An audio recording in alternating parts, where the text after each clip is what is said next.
What up, though? It's your boy Willie Stylez in the building. Welcome to tonight's show. Everybody want to say what up before we start? Sonny, would you like to say hello to the people? Yeah, let Sonny go first. Let Sonny go first. Hey, Sonny. She on mute. She on it. See, look. She still ain't ready. I'm sorry. Hey, y'all. I had to find my charger. My thing was about to die. What's going on, good people? How y'all?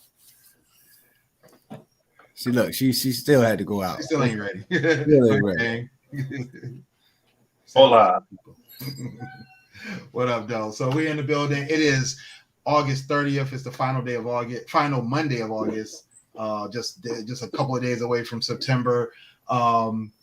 Next weekend is the Labor Day holiday. We won't be on next week, so we're gonna end this month out with a bang and take a little break and much deserved rest for the crew. But tonight we're bringing you a great show. We're going to tell you all about our content. We talk about this every week at the end of every show that we got content. So this week we got the content buffet. Check out Sonny's shirt. You know how we do. So we got plenty of shows all throughout the week because it's the network, right?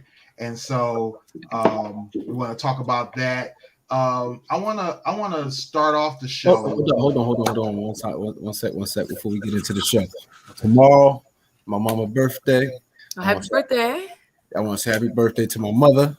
Love you dearly. Also, Thursday is my grandmother's, her mother's birthday. So, like to say love you dearly. Happy birthday to both lovely ladies. And now we can continue. All right. Yes. No doubt. Happy birthday, ladies. The OGs of the family. I know that's right. Yes. No doubt. So yeah. So without them would be no us, right? That's a fact. Mm-hmm. All right. So tonight's show, like I said, is all about the content. And Lift my shirt all the way main up. thing is that we have the network now. Sonny started this off a little over 6 years ago. Yeah, it's been that long. It's been going strong. We've had a nice little handful of hosts. We had a nice little run of different types of shows, and now we are doing live streaming. We're doing still doing audio. Thank you, CW. Sports shows, doing video games. What up, Del CW? And we have tons of different content all throughout the week. First thing I want to do is talk about the network. I want to start with Smooth because without Smooth there'll be no network. So Smooth, tell the people how you came up with the network. Man, I was just saying, it really came to mind when we started doing the IG lives, and it was so many conversations that I wanted to have that, and I thought all of us could have, that I thought just doing one show a week, you feel, really held us back for exploring everything we like to talk about. So I remember when Sonny used to have her old blog, she had the Sex with Sonny, and I remember that was real popular. Me and Dane was always hitting that doing a sports show. We always talk sports. Sometimes we'll throw a little sprinkle it in here and there. You feel me? And he was like, man, we need to do our own thing. So I started that. And then y'all was talking about relationships a lot. Y'all know I hate just every week talking about relationships. I want to talk about something else. You feel me? So I was like, man, we might as well just do a network so we have different shows. Mm-hmm. You feel me? And we can explore all our personalities, and we could focus on other things we like to talk about. So like we got the Sex with Sonny, we got the Stylez Radio, plus the Chevy, you feel me, Stylez and Chevy show. Then you got HYMPE now. HYMPE come on, you feel me, add bringing more viewers, add more content. So I felt like it was a good idea. It's working out for the best, and we're still improving on it. Indeed, yeah. Like Smooth said, it was definitely a great idea because I think like you said, we had already been dabbling in a few different types of extra shows. I think I already started the Stylez Radio Takeover. You guys were definitely pushing to do the sports show. We kept saying, well, when are we going to do this sports show? And and every time we came up with another idea, it just, kept going from there. And then, we introduced the network, and then our buddy HYMPE came through. What up, though, HYMPE? What up, HYMPE? What's up, y'all? Made it. He made it. He just went to sleep on me over here. Network and jumped on board. He jumped in head first too. Daddy and made baby. It work. And put the baby out to sleep too. That's what I say. Well-rounded keep things man modest right tonight. What's up, y'all? No doubt. So we definitely appreciate HYMPE for coming through and doing what he does best. And so we're gonna get right into it. This is the content buffet. We're gonna talk about the different shows we have and let you guys sample a little bit of the content. The first thing we're gonna do. Well, this is basically us. This is the GFT Radio Show, Monday nights, 10 p.m. We talk, like Smooth said, we talk about a little bit of everything. We talk about relationships, politics, social media, social conflict, social. You should have called us.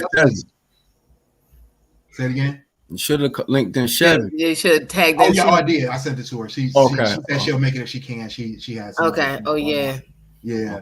So we have a bunch of different topics that we threw throughout the months and then years, and we definitely try to hit on a little bit of everything that people want to hear. But then we also have our niche shows. First up, How to Hustle Podcast with HYMPE every Tuesday at 2 p.m. So first things first, let's introduce the man, the myth, the legend, International HYMPE.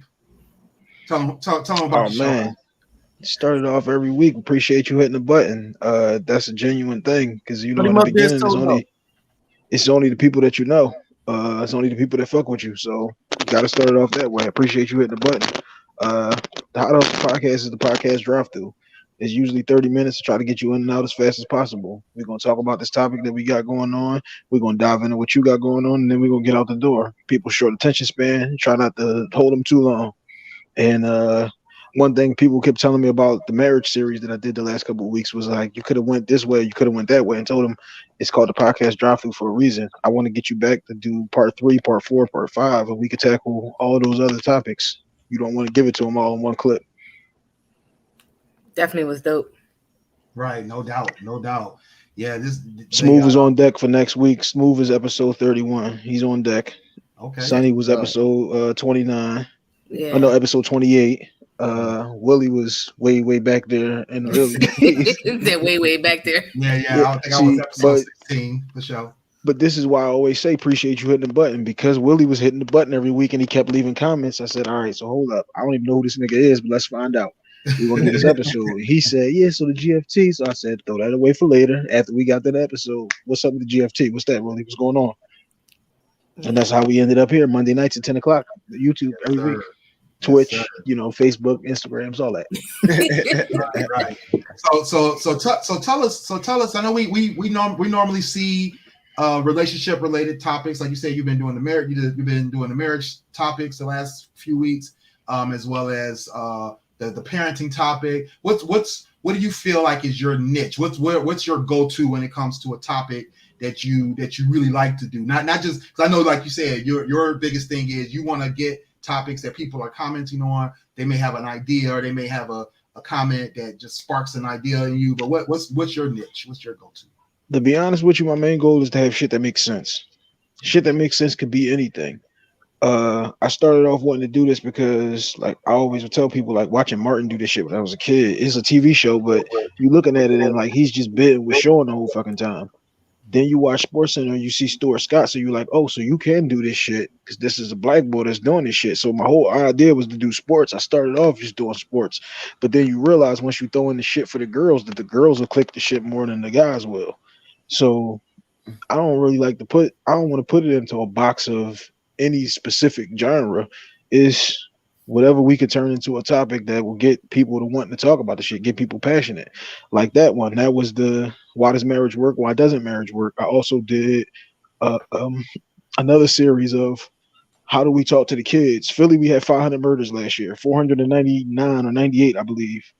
So it was like, how do we talk to these kids and what is the alternatives that we can get them? Then I did an episode with my nephew, who's like 14. They did a rap group. And it was like, what do y'all hear when we talk to y'all? What is it that influences y'all? That was another series I did. I did that in the beginning. I'm actually thinking about doing another one, just not even to make it a Philly-based thing, to make it like a nationwide thing, to get people from different cities and talk about what the fuck is going on in your city. Right. But yeah, like I don't really have like a specific genre or a specific lane, because it's like I can go any which way you want to go to. The only thing I told you that I ain't got on the yo-yo is politics, but you know, you give me a heads up of 2 days and I can figure out what we gonna talk about. I ain't gonna never come unprepared. As long as I can, you know what I'm saying, as long as I get the link sent, I'm gonna come prepared every time. No doubt. No doubt. So, yeah, shout out to Sonny with the new little cut too, by the way. No just doubt. gonna let that slide. Wasn't nobody gonna say nothing about that. Okay. I think Dame gave her props earlier. She bounced out of the screen before she could hear it. But my bad, y'all know I'm late every week. HR problems. She causing HR problems too, huh? She knew it was gonna be an HR problem. That's why she left. Yeah, so make sure y'all check out HYMPE every Tuesday at 2 p.m. This is what I want to do. I want to flip this. I want to flip this and throw this on y'all. This will be the episode debuting tomorrow, 2 o'clock, the GFT Radio Network, 2 p.m. You know what I'm saying? How to Hustle Podcast with HYMPE. Shout out to my man Sean out of Austin, Texas. Sean comes off the top rope at the beginning of the episode and told me, I'm the nigga that you come see before you buy the ring. Told him that is another episode. So we're definitely going to have him back on. But this is what I want to throw to y'all. What is the foundation of love? That was the episode. So this is what I want to throw it to y'all and see what is y'all answers on that. Go ahead, Smooth. We'll let you start. You tune in to get my answer tomorrow, 2 p.m. on the GFT Radio Network. Well, you already know I'm going to go ahead. Communication, and honest communication. If you can't be honest with me, then there's no love. You feel me? What's up, Chevy? Hey, what's up? So to me, honesty, because with honesty you can build loyalty. You feel me? There can't be no love. We had a show. We did a show about this before. Love and loyalty. Can you have one without the other? And I was, you can't have love without the loyalty. So communication, honesty, then loyalty, then love. I think I'm gonna line mine up with Clint, but add in respect. Because respect is a big thing. If you respect me and you love me, that's what I said. You're gonna be loyal and all that. You're gonna do everything above. And I think people like not to throw anything, but like I think people will miss that respect level. Because if you respect somebody, like I said, it's all that other stuff gonna fall in line. You're not gonna lie to them. You're gonna be 100%. You better communicate and be truthful because you respect them too much to lie, and just certain things, loyalty and all that. So I'm with Clint 110% plus the respect is gotta be it for me. Facts. No doubt. That was the answer that I gave, Sonny. Yeah, because respect is if you got a certain amount of respect for somebody, that is how you get to the love. It's not even just loving in a relationship. That could be love for you and a child, you and a friend, any type of relationship. There's a certain amount of respect you have to love somebody. Yeah. Right. And I listened to the podcast, didn't even realize that. You said that. Oh, that's cool. You can listen again tomorrow at 2 p.m. on the GFT Radio Network. Right. We only accept 5 stars. So I'm no 4 stars. I'm gonna jump in and then I'm gonna let Dame go after me. So yeah, I'm gonna definitely agree with Smooth on the communication, because I'm a big one on communication too. I preach that all the time. But also the other thing for me is having a friendship. You know what I'm saying? A lot of times people miss that. We of course when we date someone that we're just meeting, we are going initially off of maybe looks or maybe action that they did or something like that. But you want to build a friendship, a real friendship, something that you can develop in terms of trusting and having compassion, empathy for that person, being able to have fun together, things like that. And I think that creates a huge foundation, because a lot of things that go into the communication part and the respect part comes from having that friendship and respecting that friendship. So I think that's a big one too. Dope. Go ahead, Dang. Episode 16, Willie. That's the episode that you was on. I remember. With Steve Harvey Wright.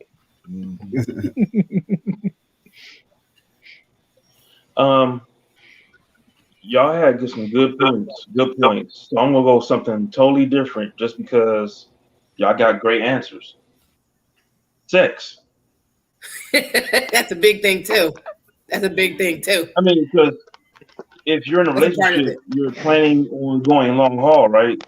You don't want to be like, baby, can you? I know you're smart and all, but oh my God, you're ugly. Hey, can you quote me something, some book? I know they've got some good qualities. Can you quote something else? Because your looks ain't looking like that no more. No, your sex ain't banging no more. Or just so to be sexy or to be attractive to your mate. So I think that'd be a good segue for why we came up with Sexy Sunny. What in the that is but that's true. It wasn't just the topic wasn't just about relationships though. It was a broadband situation to go to any relationship, love in any situation, not just who's having sex with Sunny on Fridays. CW, Okay. you have to love Dame. Dame is all by himself in his own lane. That makes us happy. That's why we got him here, because we love him. Yeah, but I think you like that. The attractive part. The attractive part is important though, because you know, I know looks don't stay the same over the years, but that still don't mean I lose it. You shouldn't be attractive to me, or I shouldn't be attractive to you. You feel me? And sometimes it ain't always a physical thing. Sometimes it's a character thing as well. Yeah. And somebody can turn you off by the way they start acting, where they switch up. If you gonna spend a lifetime with a person though, and let's say y'all from 25 to 85, she ain't gonna look like that no more. Yeah, neither That's am why I. I would go.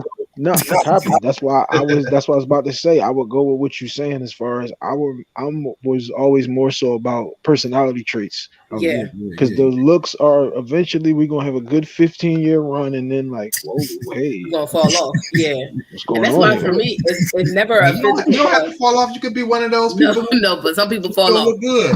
Some people fall off. But that's why I said for me, Some it's people not, you see these pictures and you be like, yo, your grandma like, what happened? Like, Dude, no, but I it's don't so know. funny because I'm not a Dude, person people of come to my physical job. features.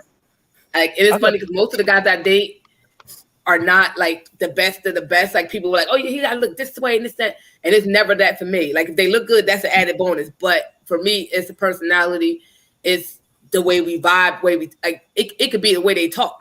Like, just if they smart as shit and they got like a way with words, I might be all like acting dumb because like this nigga's talk that talk. Like, I'm just lost in whatever he's saying. Like, he can say some dumb shit to me and I'm like, it sounds good, baby. It's the way you put it together, it's kind of beautiful. But no, So if he's personality is supplying a big thing. content, then you know. Yeah, personality is definitely a big thing with me. It gotta be for me, it's most likely your personality. Your appearance is another thing for me. That's like a second added bonus. But the first thing, like, for me, it has to be your personality. Right. CW said if we're complaining about looks, make sure you have a budget to fix that. They'll fix that shit. Listen. Hey, We're not even going to go there. I was about to say something, but I'm not going to say it. I'm going to let go and let God. But it's a universal thing, seriously though, because you have to be attracted to them still. Because I don't look cute every day. I look horrible some days. Just love me when I look horrible, and then we can make it. But they can't be a bastard either. I mean, you got to have somebody who you can be cool with, that don't get on your nerves. The key to coming home to a good person, a relationship like me, I want to come home. Some people get in relationships like my last marriage. You be dreading going home. Like, dang, can I go somewhere else?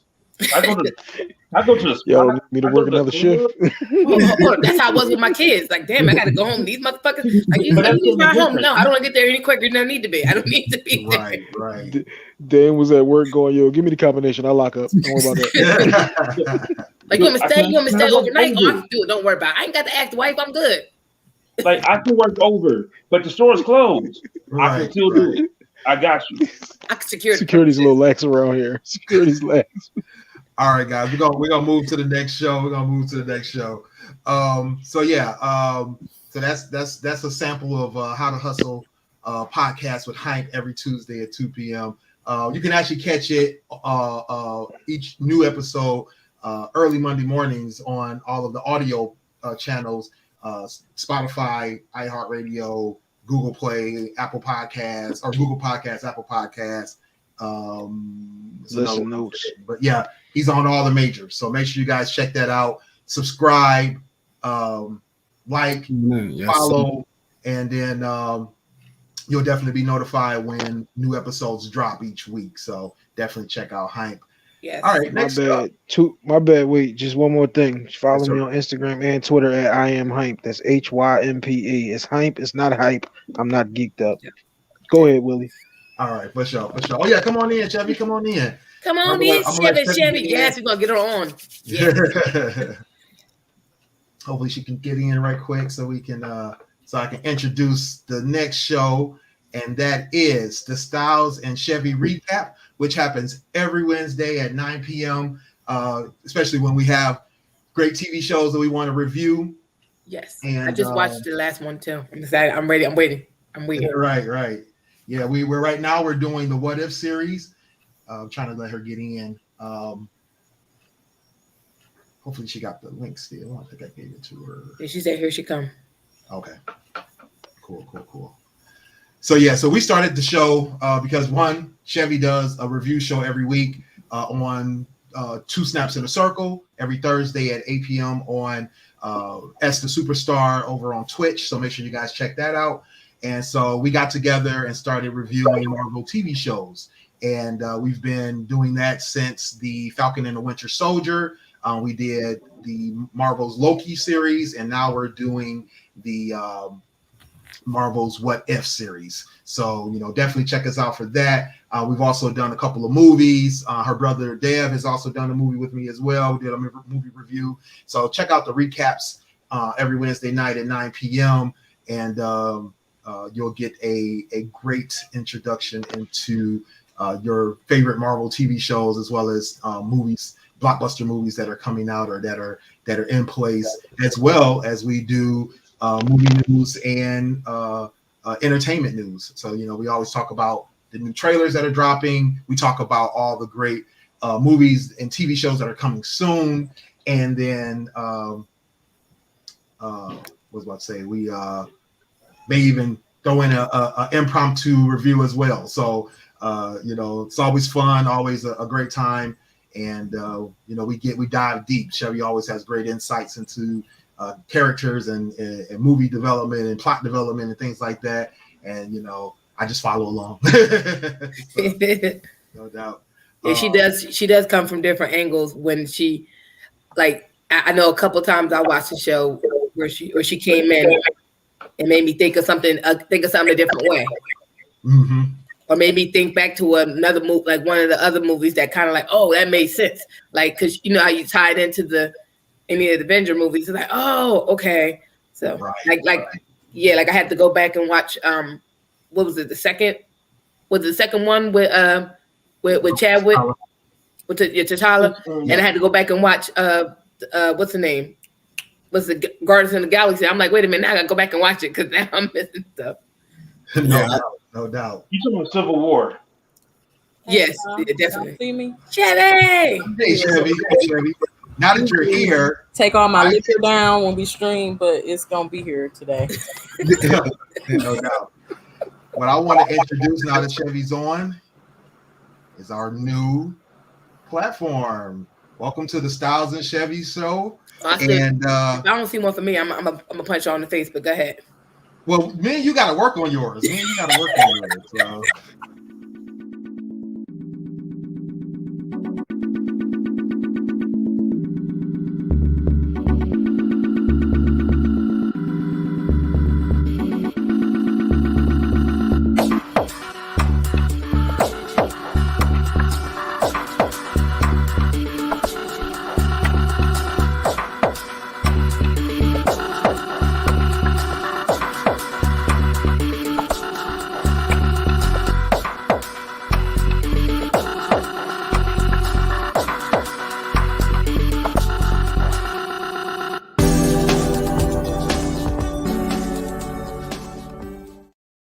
Oh, that was dope. That was cute. That was cute. That ain't dope. Hold up. That ain't dope. Hi. You just had a light show, lasers and all, graphic design. They done upgraded and shit. Okay. Copyright infringement. You know what I'm saying? I heard some Spider-Man in that. I heard some Wu-Tang. I heard some everything, dude. Hey, drip is temporary. Wu-Tang is forever. You for life. Wu-Tang. You know what? That was beautiful. So we will be doing our show each week on this new overlaying platform. So hopefully everybody likes it. And that's cute or whatever. But yeah, we gonna work on yours. So actually, I already started working on a redo. I actually did one for Sunny. She didn't like it, so I had to redo it. And I got to redo it. I just said the two couple things had to be changed. She wanted everything changed. So Chevy, tell them what made you want to join me in doing this crazy venture of the Stylez Shevy Recaps. So the reason why I wanted to be a part of the recap is because a lot of my friends don't watch Marvel, and the ones that do don't want to talk about it. At least not to the public. So I mean, why the hell not? I mean, you know what I'm saying? That's why I'm here, to talk about Marvel and DC and all things pop culture. Because is there any particular show that you can think of that stands out, that was a great show to you, that you thought we really hit on a lot of great things, or really kind of hit it out the park? I would say number one is Falcon and the Winter Soldier, and then Loki. Okay. Yeah, we was killing Falcon and the Winter Soldier. There was a lot going on in that though. Yes, indeed. Yeah, I mean they made it. They helped us make that a great show, great review, right? Because it was, like you said, it was a lot going on. It was a little harder with Loki, because there was a lot that was being done really fast, and then all of a sudden it was like, you know. So. Yeah, but no, that Falcon and Winter Soldier one, that went in. No doubt. And our mini review of Black Widow. Yes. Oh yes. That was one of my favorite ones too. Yeah, definitely. That was a great one, especially because we definitely didn't plan that. We just it just organically happened, right? No. And also the elephant in the room, that is Justice League Snyder Cut. Yeah, I still gotta finish that 7-hour ordeal. Never gonna finish that crap. Justice League you speak of. Oh, you know, my favorite episode was the episode we was talking about. I don't think we were talking about Justice League, and you went off about Batman. That was hilarious. I have a huge problem with the fact that they keep doing Batman over and over again. That's one for they keep changing over. Batman do we need? We got so many. But that's how I feel about Spider-Man. You know what? At least in this one, they didn't kill his parents off again for the 100th time. So I'm good with Ben Affleck's Batman. Did they kill his parents off? Oh man, I don't know. I saw some pearls fall. I saw some pearls falling. I saw some shots firing. I saw some bats flying out of caves for some odd reason. Who knows? I don't know. But it didn't take up 20 minutes of your life that you can't get back. It was like just cutscenes. But I'm tired of them pearls falling. But why'd you say that name? Why'd you say Mark? I had never realized until that day. I was that day old when I found out that Batman and Superman mamas had the same names. I mean, because we always see the pearls fall. We never heard their name. Exactly. Hey, gang. First of all, Chevy, nice to meet you. How you doing? Nice to meet you. The little girl has woke up on me. I've tried to turn on something to entertain her, but she keeps saying "daddy," so I'm trying to keep myself muted. But I don't want to keep looking away on this YouTube, and people think, "What the fuck is he doing?" But she has come back to life. I'm up. What we doing? Oh, I got you covered. Hey, little cutie. Hey, she's come back to life on me. Oh, that's all right. I got you covered. You got me covered. Yeah, man. So I got you covered. I'm gonna try to keep myself muted. You're a street pharmacist. That's what you're doing. What happened? Oh, You know Well, what? I'm gonna try to keep myself muted. I got like another 15 minutes, but I just don't want y'all to think like, what the fuck is HYMPE doing? Right. Well, you're not like Clint, killing people's Listen, cats. HYMPE, my son is liable to show up down here butt naked on the podcast live. Like, so you're okay. At least your baby got clothes on. She hopped up on me and keep daddy. This is prime example of GFT Network. We go off script all the time. Hey, that's your main show right there. And thank you, Smooth, for putting us back on track. Yeah, because I don't want people to be watching this shit and be like, well, what the fuck is he doing over there? Like, she jumped up on me. No problem. But y'all can check us out every Wednesday, 9 p.m. Thank you, Chevy, for coming in and checking out the new platform. And we'll get together tomorrow to pre-record our show for Wednesday. So yes. All right. My favorite episode was last week's episode. Because you was on it. For obvious reasons. You feel me? You was on it. For obvious reasons. I was on it. Thanks to Smooth for showing up and showing out in the episode last week while we talked about episode 2 of What If, as well as did a quick little debate on the Suicide Squad. Suicide Squad. Definitely took Chevy by surprise. Yeah, that took a turn. Yeah, me and her was at odds. Did not expect that at all. Like how she think Loki is superhero. You feel me? Loki is an anti-hero. Loki a Gandhi. Let Chevy tell it, boy. Oh, man. Actually, no, now that I think about it, Smooth be on the comments almost every week, and he be on it, though. He be on it, too. Yeah. She love her some Loki. She love her some Loki. I do. Yes, she do. And she not ashamed. No.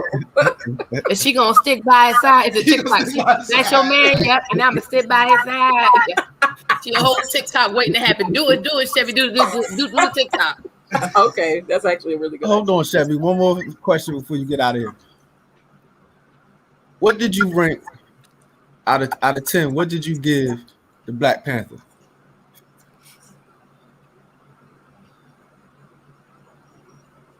You thinking 8.5. Huh? 8.5. You gave it an 8.5? Yes. There were a couple of issues I had with it. Okay, I gave it a 7. I can't remember those issues right now, but I believe it has something to do with the fight at the water with Killmonger and him, and his death scene, Killmonger's death scene, and the fight scene, and also the sunken place dude too. I think I had a couple of issues with how they did that, some of that stuff, but I haven't seen it in a while. So okay. Before you leave, Chevy, Agents of Shield, whole series, go. What series? Agents of Shield. I have not seen the whole thing, but what I did when I stopped, I liked it. I still liked it a lot. Okay. But it was a little bit stressful, and when I get a little stressed out, I have to take a break, and I took a long break. Yeah, that's the one thing. Chevy is not about to let a TV show stress her out. Because I will be crying myself to sleep. I can't do it. What part stressed you out? Where did I stop at? It was after the Monolith season. Okay, yeah, I understand. It was after old dude came back, and the Monolith had like taken him over, and it was just a lot. It was a lot going on. Oh, you know what? It really was after old girl and the dude had left because they had went on a mission, and Bobby and her husband Hunter. Yeah, they left, and then I kind of didn't like the way the show was going, so I kind of stuck for a minute, and I never picked it back up. Okay, because it was a lot, man. That was a lot. Yeah, it was. See, that's part of the reason why I watched the show, because I like how y'all get in depth. Man. Not just the scenes, but with the characters. You feel me? How everything's set up. So yeah, I like listening to y'all. Well, thank you. I wish this was around when Game of Thrones was around. Oh God, I've never seen an episode. I've seen half of an episode of Game of Thrones. Oh my God. Oh, Game of Thrones was my show. If we had did this with Game of Thrones, me and Willie would have been like, listen, we would have been in this. I was advised by my friends not to watch Game of Thrones. No, it's good. It's a really good, well-written show. I think a lot of people just didn't like the last couple of episodes. They had a problem with it. Or it's because of how I get connected to my characters, and everybody be dying in that show, and I don't know. Game of Thrones. I think they thought I wasn't gonna be able to handle it. Game of Thrones does not care about your feelings. It doesn't. Like you'll be sitting there watching it, all of a sudden shit go left. You're like, wait a minute. Yeah. No, I saw that little boy get pushed out that window, and I said, no, I'm good. This is not for me. I'm emotionally attached. The Walking Dead is the same way. They kill off any and everybody. Like I'm already connected and I'm already disconnected. Yeah, I had first to leave. Of all, they did it. They pushed the little boy out the window. I can't even. I said no. Then the next episode, he came. He in a coma. I said no. Hell no. I literally, that was it. As soon as that happened, I said nope. This is not for me. It's not. So she would have made it. If she would have made it past when Ned Stark got killed, she would have been like, no, I'm done. Yeah, I would have been done because I'm tired of seeing that man get killed. And horrifically, like Lord of the Rings, he died horrifically. Why he always got to die like that? No, yeah, he did die a messed up death. That was terrible. Yeah, man, I can't do it. I stopped watching Walking Dead before Glenn died because I had thought he died, and then he didn't. But I didn't want to go back. I can't. Like I have it's trauma from Xena. I have trauma, so I can't. From Xena? Wait a minute, I used to watch Xena. Wait a minute. Xena used to be my show too. Yeah, I'm traumatized from her death. Lucy Lawless had to die. I mean, Xena had to die. Xena. Same difference. Brought the whole person. I mean, for me, it's a big thing because I remember when they killed Jon Snow and I was sitting there like they left him dead, bleeding in snow, and I was like, wait a minute, this nigga ain't gonna die. Like, I was sitting there literally in my house, like, y'all just gonna kill this nigga? Like, we love him. Fortunately for me, that was the one death I was already ready for. People already. I was not ready for it. By the time and I was distraught. I was ready for it, but it was still. I was distraught. I didn't think he was coming back. Hard to watch and hard to understand because I was like, "What the heck? Like, are you serious?" Like. Wasn't ready for when he had That's how I felt about Pusey's death on Orange is the New Black. Nah, I think the only death I was happy for on Game of Thrones was what's the name? Ramsay. When he died, I was like him and Joffrey was a teenager. When he got killed, I was like, this is the best shit ever. We cheered. We literally cheered. Like everybody, like a kid got killed and we was celebrating like finally this nigga gone. Finally, right? Seriously. He stopped acting after that show too. That's terrible. He couldn't. A lot of people had post-traumatic stress disorder after that show. No, he couldn't act after that because people would come up to him like, "Bitch, thank God you died." And he was a kid. Like, he was a kid. He was like too well. For him to be that young, he was a great actor. But like people was walking up to him like, "Listen, thank God we was happy when you died." And he's like, "You know what? I can't act no more." That's crazy. That's crazy. That's funny though. No, but it's dead serious. He said that's why he stopped acting because he never going to outlive that Game of Thrones character. People was really happy that he died and didn't like him. Like people was really like fuck you. Right.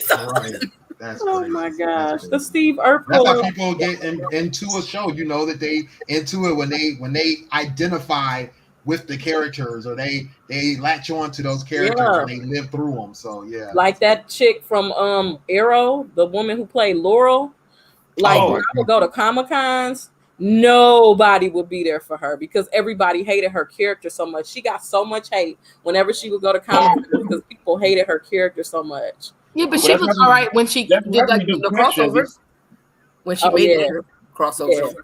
But people hated her like when it was strictly Arrow. I hated her character. Oh, but I give DC credit. DC fuck up movies, but their shows, I watch them motherfuckers. Like their shows are the bomb. Their movies questionable, but their shows like whoever produced and write them shows be on point. I agree. Believe me, there's no questions. We know they're just trash, so we don't question. Yeah. I love Aquaman though. The TV shows, the CW shows are awesome. The CW shows. I love the director of Aquaman, so I can kind of. He did a good one. Coming out with Aquaman too. I'm excited about it. Yeah, I am too. I can't wait to see that. That's gonna be. I don't know what it's gonna be. I know, right? You don't know. I mean, we expected great things out of Wonder Woman too, but you see what they gave us. I still haven't watched either one of them. Oh, I gotta try them. I gotta watch them. You know, I literally watched them a day apart. Like I watched Wonder Woman on Christmas Eve, and I watched Wonder Woman 2 on Christmas Day, and it was just a very disappointing time. It was just now Wonder Woman is great. I was like, yes, girl, you better spit your shit, because that movie is good, and she be owning it. I sleep on that movie, but it's very like powerful and ominous, and you know, so it is something you got to really be watching. Like, but Wonder Woman 2 was just not good at all. So totally unnecessary. Totally unnecessary. Yeah, totally they could have saved that. They could have saved that. Yeah, that's why they gave it to us for free. They knew that movie tested bad. Yeah, exactly. Yeah. Exactly. Now you know who the most hated character is, not comic book related, is Tyreek from Power. Oh, from Power. Oh, he's hated for real. Yeah, he is. No, I don't think he hated more than Joffrey was, but he close to it. Yeah, like, but it's Joffrey, him and Ramsey, and it's that nigga. He's crazy. Didn't nobody like that boy when he was in Barbershop 3? Always just play that angsty kid. Dang. Like, He's been most hated all his life, huh? I remember when that movie came out. Like, yeah, pretty much. When that movie came out, everybody was in the movie theater pissed off at that little boy. Like, are you serious, little boy? And then he go and be in Power and they're playing the same damn character but with a gun. But see, he redeemed himself. In Ghost he did. Yeah, he redeemed himself in Ghost. Like, because Ghost was good. Yeah, that one season of that was top notch right there. Yeah, he did really good. Is that a prequel series? But he was even hated on Wild Now. No. It was a second book. It was the second book. It was him after Ghost died. Oh, okay. And then they got Kanan too. Yeah. Kanan is the prequel to what is it? Raising Kanan is the prequel to 50 character. Oh, yeah, okay. And it's decent too. It's decent. It's not as good as Ghost. You feel me? But I gotta watch it. I haven't watched it yet. I was waiting a little bit. It's good. It's really good. It's really good. Okay. All right. Well, that was the Stylez Shevy recap. We just recapped a bunch of stuff. Real quick. Rapid fire. Right. Next up, we're gonna talk about the StylezRadio takeover. Sonny about to be real mad. I don't like you motherfuckers. That's all I'm saying. Are you out, Chevy? Yeah, I'm about to get.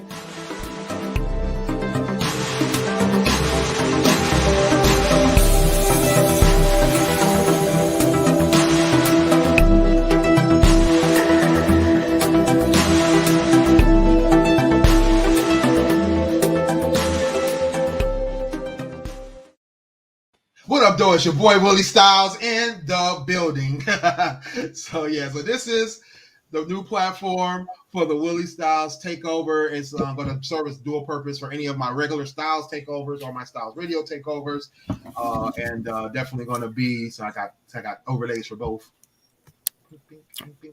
So this is where I'm going to do my music reviews and all types of playing music, playing songs, things that I've been listening to during the week. I actually just did an impromptu Kanye.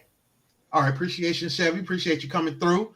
I just did an impromptu show on Sunday, right, Sonny, to do the reaction to the Donda album by Kanye West, which was definitely a shock because we just knew he was going to drop that album on the 3rd of September, just like Drake had been announcing that he was going to do his album. So I did. I went through the whole album, talked about the different songs, reacted to the songs. I think some of my favorite songs off the album were "Jail" with Jay-Z, "Off the Grid," "Okay," and what was the other one? Jesus Lord and Jesus Lord Part 2. So definitely some good tracks on there. But then there was a lot of bad tracks on there, like the song with Kid Cudi, Moon, hated that song. Remote Control with Young Thug. He auto-tuned Young Thug's voice. Like, I don't know how to explain what that sounded like, but it was like not good. Like, I think Young Thug already auto-tuned his own voice with his naturally. So why are you auto-tuning his voice on top? I don't know. It was a mess. It was a mess. So yeah. Never do that again, Kanye West. Please, never, ever. Oh man. Is out now, and then throughout the week or throughout the every other week on every other Thursday at 10 p.m. I go through my Stylez Radio hot tracks this week. I usually have a nice long little playlist. You guys can check that out off of my website, StylezRadio.com. There's a link to the playlist, so you can check out what I'm checking out throughout the week and listen to the songs that I'm liking and adding to the playlist. And then catch me on those Thursdays when I play some selections off the list. One of my favorite songs recently this week, Better Believe by Belly featuring The Weeknd and Young Thug. There's also a Weeknd and Little Baby song on Donda. Make sure you check that out as well. I think that was Hurricane. So make sure you check that out. No, that was I can't think of the name of it. Whatever. But that's where you can find me every other Thursday at 10 p.m. And then opposite of that, every other Thursday, you have the Fans Perspective. Hold on. Rewind. We're gonna get to the Fans Perspective in a second. Okay. We gotta talk about that Donda album real quick. You want to talk about the? Okay, we can talk about the Donda album. Okay. Yeah. I didn't get a chance. I had a lot going on Sunday. We did a little thing for my mom and my grandma. Had the parade for our team move. For our team move. Yeah. So I was a little busy school shopping and everything, so I couldn't tune into you like I wanted to. Out of 5 mics, I get down to 4.5 off 3 listens. Hold on, wait. Out of what? Out of who? Yeah, like when I look at from the door, Jail, God Breathe, Off the Grid, Hurricane, Praise God, Jonah. Okay, like he was on a roll for me right off the door. Really? Yeah, right God off the Breathe. door. That song was so trash to me. Oh, I love that song. Always like it's very few songs that I'm really not, and it's not even like, for instance, the Jail song. For me, I preferred the Baby version. Yeah, I thought at first when I saw the Baby did the part 2, I was like, would I really want to trade in a verse from Jay-Z for Baby? Or for the Baby rather, and when I heard it, I was like, okay, yeah, I could go either way. For me, the significance of Jay-Z being on the track was all I needed. It wasn't what he said, how he said it. It was a good effort. It was a good outing, but it was the significance of it, right? And then just the fact that he said, this could be the return to the throne, it had me going crazy, even on the second and third listen. So it's But yeah, like you said, the Baby, his verse was he snapped on it, as always, but he snapped. As always, yeah. And originally when he first released it, Jail 2 wasn't on it. Right. So it literally got added as I was doing the show. Word up. Now I mean, I was like, wow, because I was hot. I was hot when I'm listening, around listening, and I'm like, yo, where's the Baby verse? You feel me? I rather. To be honest, it would have been more powerful, all 3 on the song. Yes. Yeah. You know what I mean? So I felt like, that's why I couldn't give it a 5. Hold on. So what about the fact that he put Marilyn Manson on the chorus, but he sung over Marilyn's part? What did you think about that? That was an issue, but I was never too much of a Marilyn Manson fan.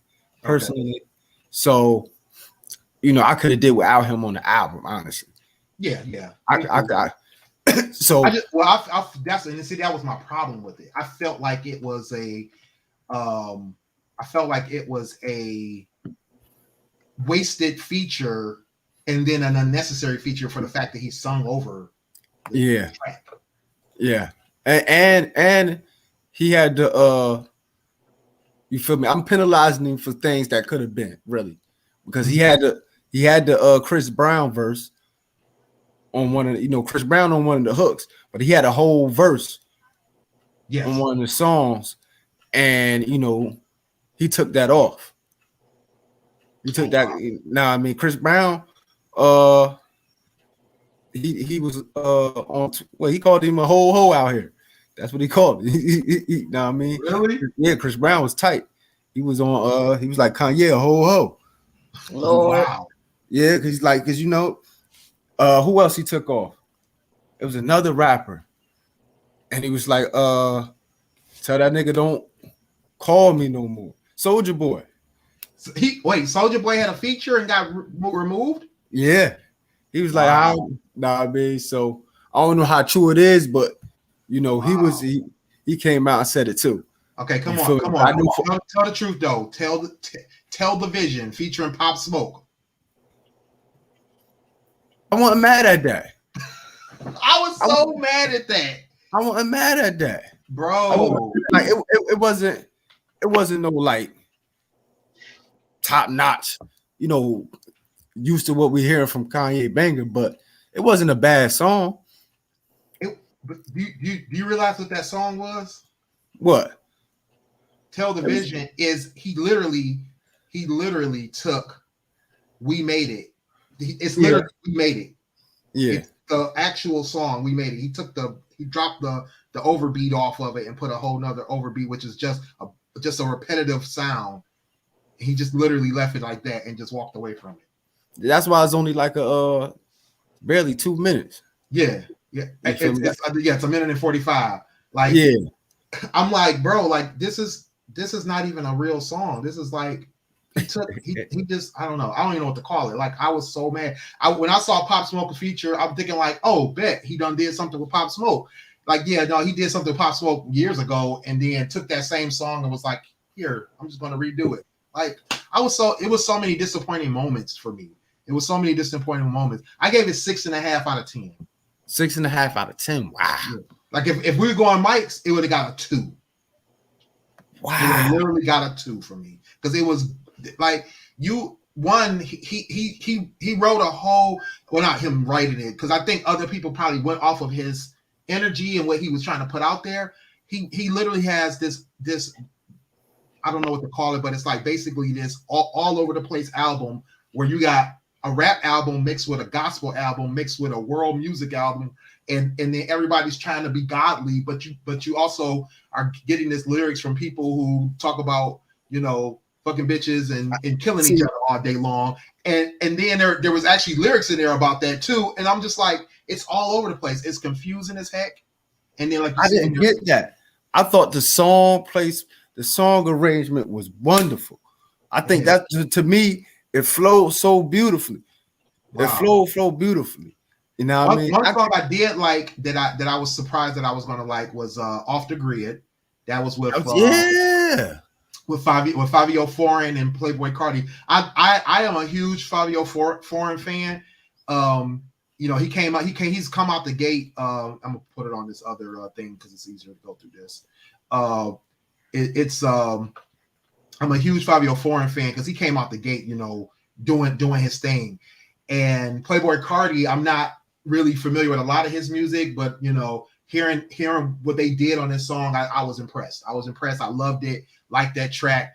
But the I like the joint with Baby King. What surprised me about God Breathe is that it featured Vori, and I like Vori on all the other songs he featured on the album. This song though, I just wasn't feeling this song. It was I said earlier it was trash. It wasn't trash. It just was, I wasn't feeling it. I just wasn't feeling it. Like I felt like I needed to listen to it a second time, maybe a third time, because I think I heard it twice, and I'm not feeling. Hurricane though, that's one of my favorite songs. Hurricane, hands down, is probably my favorite song off this album. Weeknd killed it. Lil Baby killed it. Like, it wasn't even one of Lil Baby's best verses, but it was still a hype verse. Like, I loved it. And Weeknd, I don't even know where these vocals was coming from. Like, Weeknd always just comes out of nowhere and just hits the home runs. But I was like, this arrangement was perfect. So I was feeling this. So I mean, really, like Jail Part 2, Hurricane, Off the Grid, songs like those, I think is what really cemented the good part of the album for me. But it was just so much other random stuff that just and like I said, watch, it's gonna grow on you. Like new again, like and you know how much of a big Chris Brown fan I am. I love Chris Brown. Like if Chris Brown could be my son, I would love him like a son. She said everybody was tight. She said he basically did what he did with Elton John on All the Lights. Exactly. Yeah, he definitely did that. And then she said everybody was saying. I'm pretty sure anybody that got caught into a verse and then didn't show up on the album probably was really upset. He's blaming it on the label. I don't know. I'm not really sure. But yeah, you feel me? Yeah, but like this song, this I mean, it was like I was kind of like okay, I was trying to get into it, especially because I knew Chris Brown was on it. But then when Chris Brown started singing, the way he was singing about what he was singing about, I think was throwing me off. And then the way the song was going, it just was throwing me off. I mean, it was too much Kanye singing, Chris Brown. It's like, Kanye, I'm gonna need you to stop singing when Chris Brown's on the track. Like, let Chris Brown sing, please. My thing is, I think a lot of people had a lot of unreasonable expectations. Yeah, well, because of the hype, right? I mean, you do 4 listening parties talking about how much you're improving and perfecting and doing all this stuff, and you're building all this anticipation, you're building all this drama. You're in the whole debate and drama or beef with a whole nother top 5 artists of the current time, and you do all this stuff, and it takes off, and you're one of the greatest producers of all time, right? Now, DJ Envy Chevy. He ain't in no place to call nobody no clown. He's one of the biggest clowns there is. Like, I don't want to hear nothing from him. You feel me? But I really think, to me, like this is going to be a lot of people's Watch the Throne. How Watch the Throne was to me. When my first few listens of Watch the Throne, I was like, man, this shit is trash. Really? You feel? Yeah, I was not impressed. Wow. The first few listens to Watch the Throne, I was like, this is complete trash.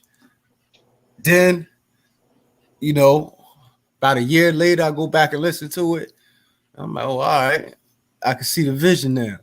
Oh, then really? the more I listen to it, to me now it's a classic. Okay. You feel me? Can't nobody say nothing to me. Like, they was talking that talk on there. But when I first listened to it, I don't know if my ear was just being judgmental because I expected something different from them than what they gave me. Right. But I just really thought it was trash. But then when I really sat down and started listening and analyzing, I was like, yo, they put out a classic. And so that's the thing for me was that I felt like this was, I was, like you said, I was expecting. So what I was expecting and what I was given, unfortunately, actually did kind of match up. And I think that's why I'm disappointed. Because what I was expecting was that the features were going to be too overly influenced by this Sunday service situation. And that's what happened. I mean, there's a lot of rappers on here talking about God. These rappers ain't never been to church. These rappers don't know nothing about God besides what Kanye West told them.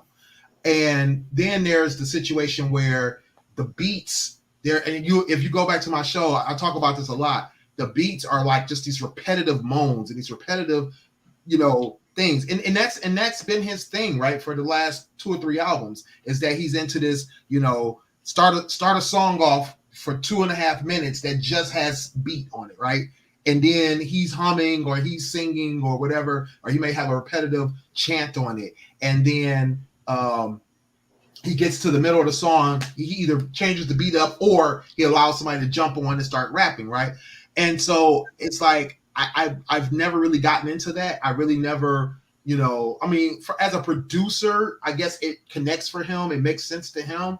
But I'm like, I'm not listening to a beat album. I'm trying to listen to a rap album, right? I feel. And I also feel like some of there was too many songs that did not have a beat break or a beat change. And it's like, if you can change the beat up, I think I appreciate it more. Or you escalate the beat, I appreciate it more. But when you just have the same repetitive sounds going through an entire song, and the only difference is that somebody jumps in halfway through it, I got a problem with that. That's interesting. Yeah. I guess my anticipation for this is like how people anticipate in Drake. You feel me? To me, you know, I'm not like, I like Drake. I think he got 2 classic albums, but he put them out years ago. You feel me? To me, his last 4 albums been complete mid at best to me. You feel me? At best. Borderline corny, a couple of them. Well, I was about to say, you probably found them corny, or you probably found them too trendy, right? And so this is how I kind of explain that in my mind of what I think Drake does. I think Drake basically says, you know what? The formula is hit the trends, make all the money, get out while get out at when things take a turn. But unfortunately for the true heads, or for the people who really analyze music, his get out time hasn't come, and it's not coming yet, right? Because he continues to hit these trends, and you can't stop something like that. If you can keep your finger on the pulse of the generation, you're going to continue to sell records, and especially because at the pace he's going, I think he's every 2 years he's releasing an album, and he's keeping on pace with the trends or creating them, right? He hasn't really created a trend really in a few albums, but he's on top of them. Every time something's hot, he's on it. He's already on it. He's already doing it. He's got the singles to prove it. He's got the sales to prove it. And I think that becomes the problem, because he's not looking for classic albums. He's not trying to appeal to anybody looking for classics. He's trying to appeal to people willing to spend the money or to spend the spins to give him his royalties. That's all he's caring about. Unfortunately for us that want to see classic albums, or that want to see groundbreaking music, things that we can't understand day one, but we'll get it later. But like you said, and really, and I know the ones you're talking about, they really were mixtapes. When you think about it, those albums were mixtapes, or they were right off the cuff of a mixtape. So it was like he was in that bag where it was like he was really trying to appeal to the listener versus the trends at that point. Facts. Take Care and Nothing Was the Same. Take Care was a mixtape. Nothing Was the Same was right off the cuff of a mixtape. Yep. So, all right. And Chevy, I agree. I won't say I didn't get Beyonce 4, but I wasn't like, oh my God, this is the best album ever. But like now I'm like, oh, this is one of her best albums, because after listening to it quite a few times, it really hit me. And then same like you said, Smooth. I loved The Throne after maybe 5 or 6 listens. I liked it though day one. Like first listen, I was like, oh, I'm feeling this, But after 4 or 5, I was like, I'm really like I was on it. Then I was like never skipping songs. I mean, maybe one. I think it was like one song, maybe 2 that I skipped. But the rest of them, I was like, man, like this album is killing them. It's killing them. I didn't even realize to even call it a classic, but I just know it just touched me that it was like it was the Kanye that I love, and it was the Jay-Z that I love. Exactly. It was like, and it meshed so well. So yeah. Facts. All right. Sonny, did you have anything to add? No, because I don't like Kanye music. So I hate the Kanye. I just let y'all be great and have y'all conversation. I was sitting here just in my own little world. We could have talked about King Disease too. What? I know, right? Who? See, you on it. She's supposed to be this diehard Nas fan. She ain't even checking for a boy. No, I actually listened to a couple songs. I just didn't know. Like, I listened to a couple songs on some random shit. I didn't listen to it a whole lot. I love him, but like, yeah. You gotta listen to it.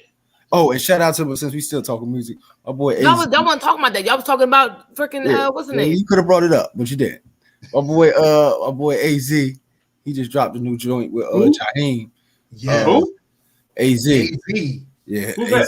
AZ, Nas and AZ. I'm kidding. Oh. You feel me? So him and Jaheim, from Jersey. They need to do a Firm album all over again. Another one. I need to check that AZ joint out. That's shit tough. Yeah, actually, I think I posted it. I haven't actually listened to it, but I did post it to my page about a week ago when it dropped, or just after it dropped. I think it dropped a couple weeks ago. So yeah, no doubt. Shout out to AZ. That man. He part of, like you said, Sonny, part of a classic crew right there. Yeah, one of the smoothest, if not the smoothest rap flow ever. Like his shit is just smooth. You feel me? Yeah, no doubt. You know that voice when you hear it. Yeah, exactly. Word up. I listened to a couple songs. I don't know the names of them, but like I listened to a couple of them. Like I can't run down the title list or whatever, but like a couple of them I did listen to. I liked, so I didn't listen to the whole album yet though. No doubt. Okay. All right. It is time for the famous perspective.